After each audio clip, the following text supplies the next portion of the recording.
Hello, everybody. Welcome back to the Charge Cowboys Sports Report. Thank you all for tuning in. It is July 11th, 2022, about 7:30 p.m. Central Time, my time. Still hold not a lot going on, but a couple things.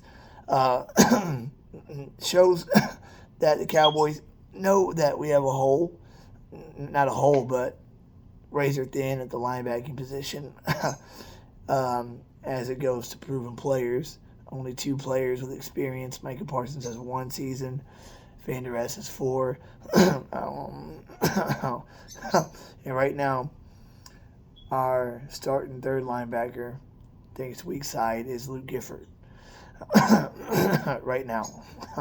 So what do? They bring in two linebackers to compete. One from the USFL, Christian Sam, and Malik Jefferson.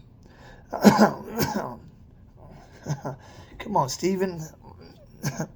This is who you're going to bring in? A guy from the USFL and Malik Jefferson, journeyman linebackers who are practice squad material. Steven. I don't know why his daddy don't step in and make the decisions. Call Anthony Barr, bring him in for a cup of coffee, work him out, and sign him to a 1-year deal. He would be the best option for us at linebacker. Better than Dante Hightower, and better than Justin Houston, who's technically an outside linebacker. and Anthony Barr has connections with forgot who it is on our defensive staff. Why you gonna bring in Christian Sam and Malik Jefferson, man?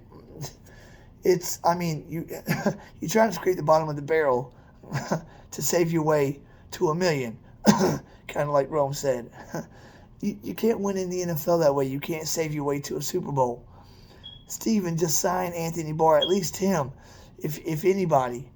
I mean, right now, at wide receiver, you got, Fuller, who's a favorite.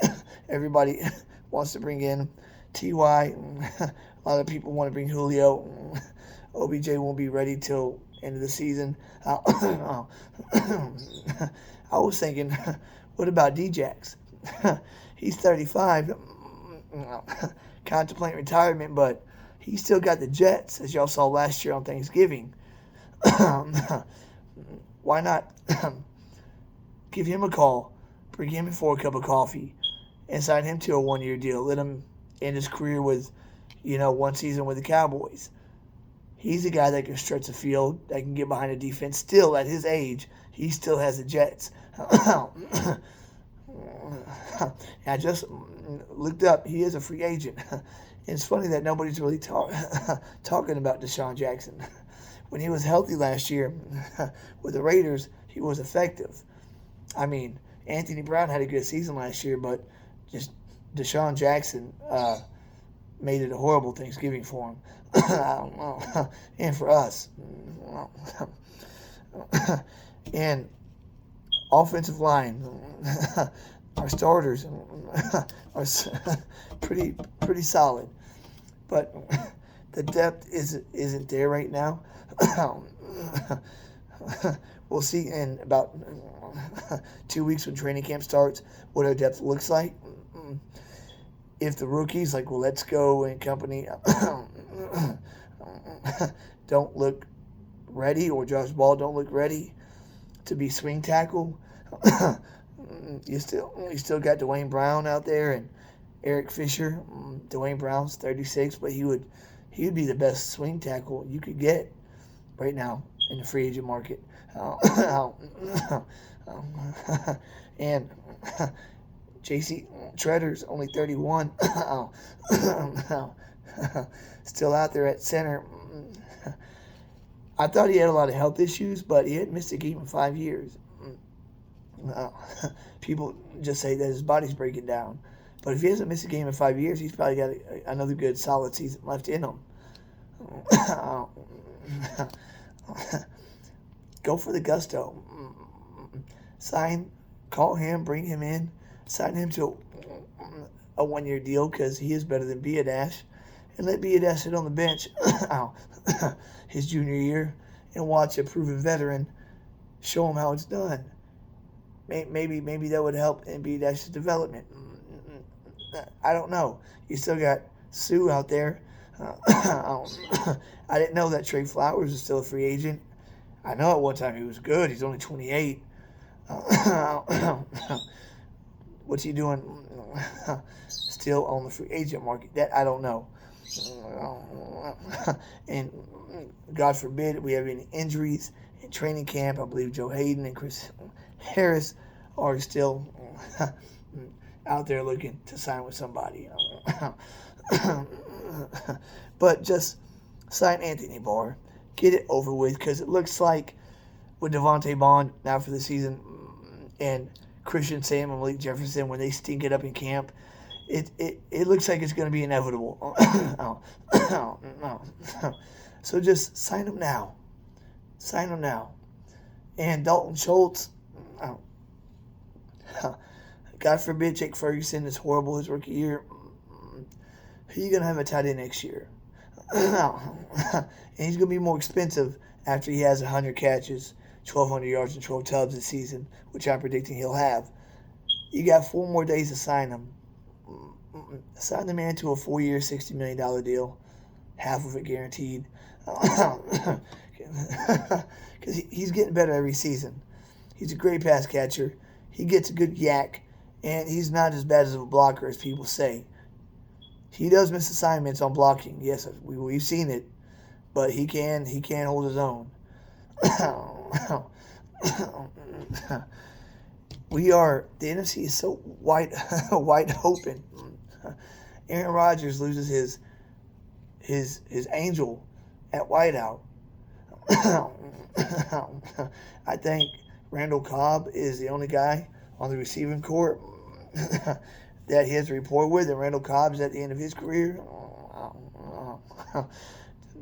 Tampa Bay has no more AB, no more Sue, no more JPP, no more Richard Sherman. Chris Godwin's gonna, we'll see what he looks like this season coming back from a torn ACL. No more Gronk unless he comes out of retirement, but he may not. He has rings.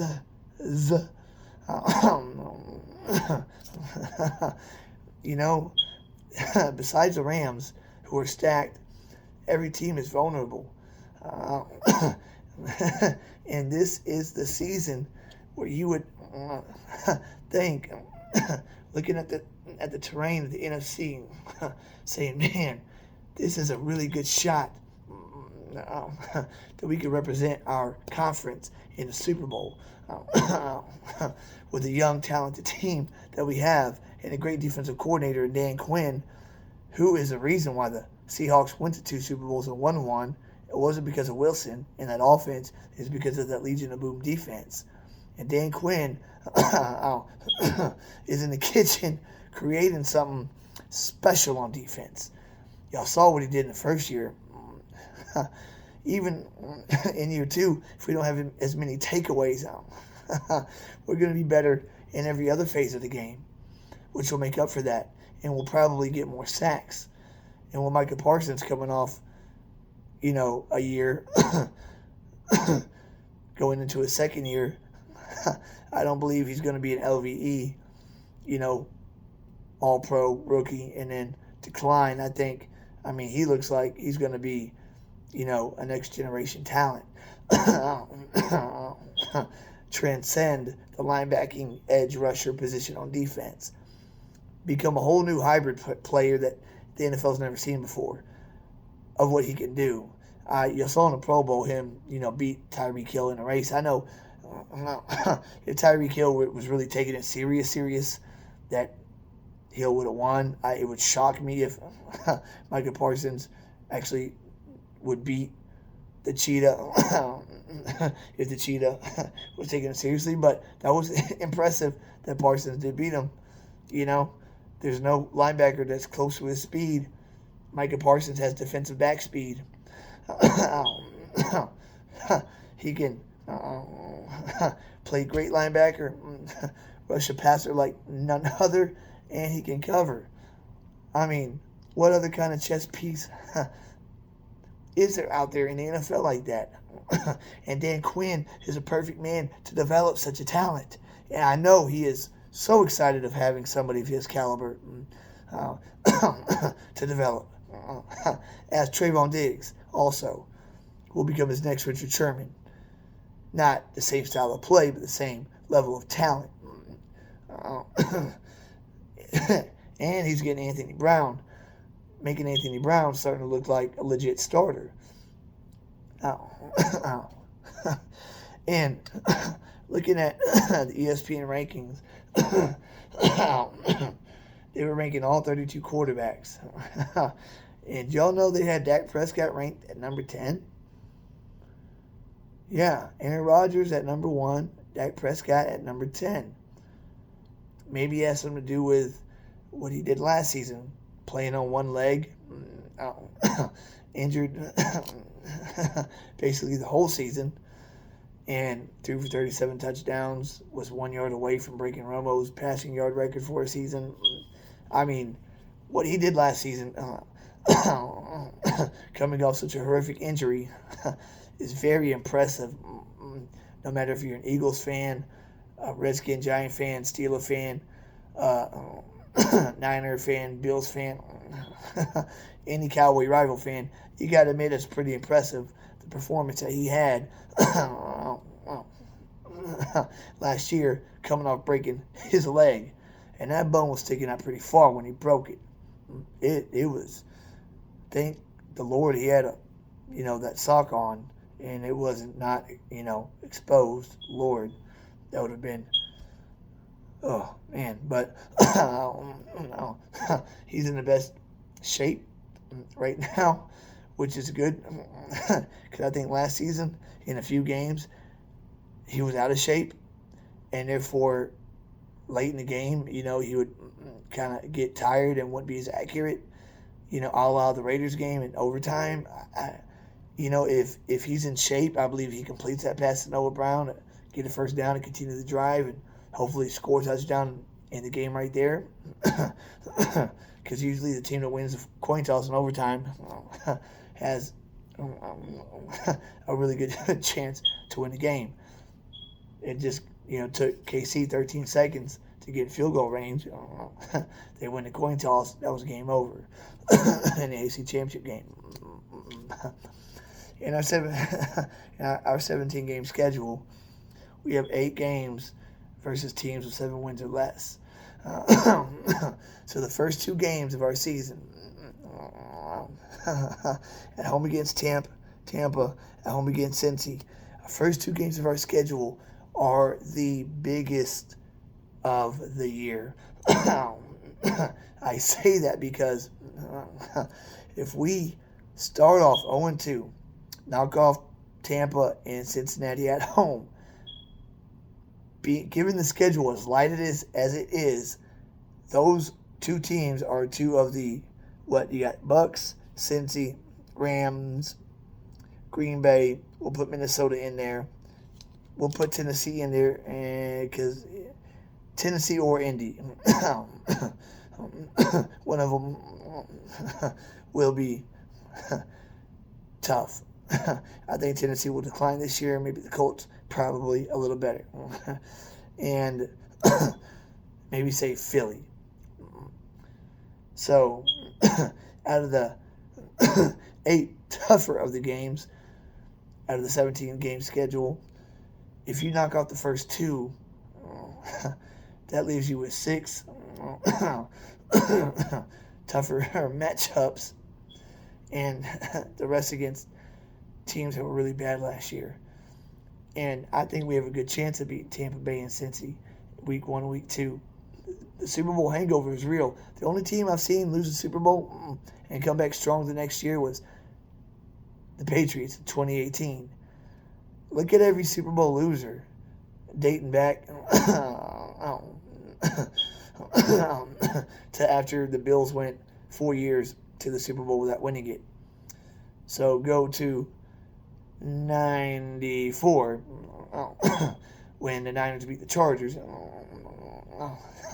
And the Chargers stunk it up in 95. And then the Cowboys beat the Steelers. The Steelers stunk it up in 96. And it kind of kept going and going like that. 98, Broncos beat Atlanta. And 99, Atlanta, was not good. I think Cincinnati might not make the playoffs this year. That Super Bowl hangover is a real thing. And it might take them a year to bounce back. And the Tampa Bay team that we're playing is not the same team that we played last year. I know we've lost some players, but they've lost more impactful players. And both of the games are at home. If we start off 2-0, boy, we're going to be in for a hell of a season. I predict 13-4. But if we start off 2-0 and we don't split the first 2 games or lose the first 2 games, and we start off 2-0, we're going 14-3. I can tell you that right now. If we start off 2-0, we're winning 14 games. And vying for that one spot. Who knows? It might be like 2007 when week 6 it was 2 5-0 teams, Cowboys and Patriots. Except this time it'd be week 5, 2 4-0 teams, Cowboys and Rams. In LA. I'm so damn excited about this season. I cannot wait. I cannot wait to knock that paper crown off the Eagles' heads. Oh man, I cannot wait for that. I know they got Jordan Davis on that interior defensive line. But last season, that interior defensive line, we crushed it. The only good play they had was Hargrave getting that strip sack touchdown on Dak whenever Anthony Brown had that pick at the 1-yard line. Other than that, we ran over them, passed over them, did everything we wanted to do. And our offensive line will be better this season. I can ramble and ramble and ramble, but I'm not. I'm just freaking excited. We got 9 Sundays, guys, until it's game time, baby. In 2 weeks until training camp. So let's start getting high energy levels. Let's have our expectations where they should be, and they should not be at mediocrity. They should be high. This team is a sleeper team. A lot of people and prognosticators think that the Eagles are coming and they're going to take the division or maybe even Washington. But they got a surprise, y'all. They got a surprise coming. I mean, there's really not much to talk about right now except just kind of stupid bringing in Christian Sam and Malik Jefferson at linebacker. Try him out, see what he could do. Just go out and sign Anthony Barr, man. Come on, Steven. You can't be that stupid. You can't be that stupid to sit there. And I know he hears it. I know everybody's probably saying, call the man. Call his agent. Why won't he do it? Because he wants to try to prove he's right. He's so damn stubborn like his father. But I think eventually Will Clayton and company will come to him in training camp and say, we need this man. If we want to have a top 5 defense, defense wins championships, let's sign Anthony Barr at the least. And maybe bring in Sue for a cup of coffee. And see if he'll take a little hometown discount and try to win a trophy with that star on his helmet. Everybody loves the limelight. And we play the maximum primetime games every year. It's called the Cowboy rule now. I believe you can only have 6 primetime games a season now. And they made that rule because of us, because we were getting a ton every year. So they had to put a limit, a cap, on how many times you could be on primetime. That's how popular we are.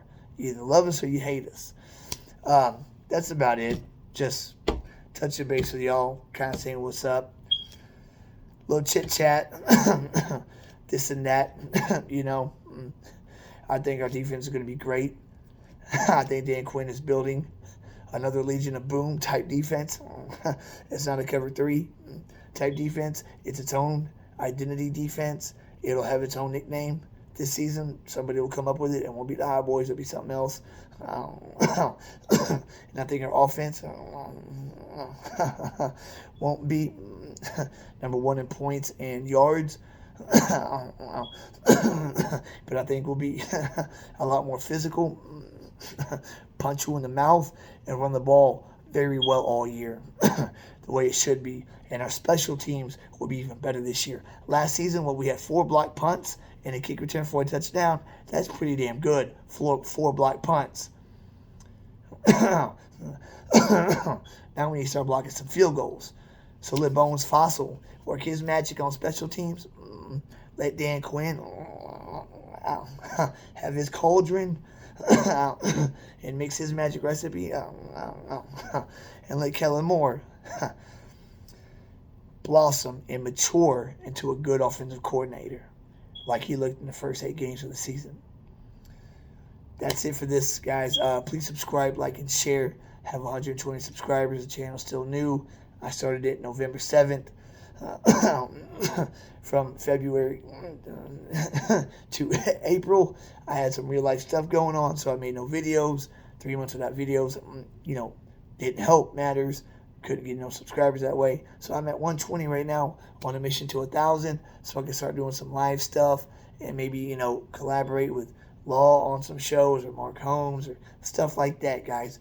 This channel will grow and get bigger, but only with your support. So please indulge me. Press that subscribe button. Press that like button also. As Mike Fisher says, it helps beat the algorithms on YouTube and pushes that video towards the top. So please press that subscribe and like button, guys. It'll mean the world to me. I've been a fan since I was 6 years old. I'm 36 now. At 6 years old, I understood the game. First game I watched was the Cowboys playing the Bills, Super Bowl 28 in the Georgia Dome. We were losing 13-6 at halftime, and I said my first prayer, I remember, and we come out and we win 30-13, losing 13-6 at half. Come out, James Washington has 2 big turnovers. Emmitt Smith runs the ball down the throat. 30-13, we win.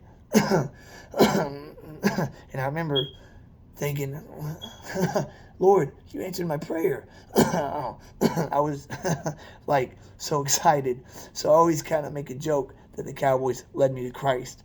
Kind of a joke being that my first